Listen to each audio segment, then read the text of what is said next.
What you're referring to is, of course, the protests that are going on everything in LA. that's going on. I totally agree with you, by the way, Jimmy, because they make it out to like it is a war zone, the whole Los Angeles, the whole city or the county.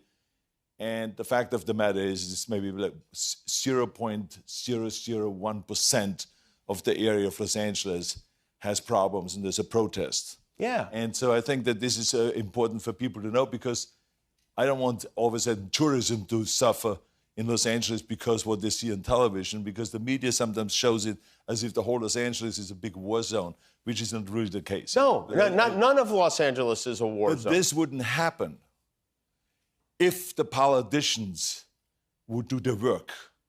Think about it. Now, what do you mean by that exactly? What do you mean by that?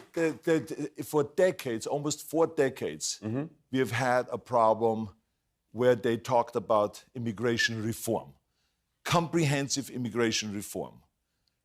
But the Democrats and the Republicans, both of the parties, have no interest in solving this problem because they use that to raise money. And so what they do is they just keep pointing the finger at each other, and then they're surprised if all of a sudden we are using our middle finger on them, right? But I mean, it's all bogus, because I think that we can do better than that.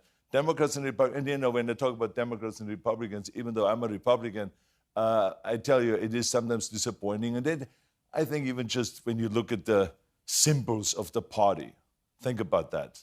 I mean, the Democrats, donkey, Republicans, elephant. And the donkey's a jackass.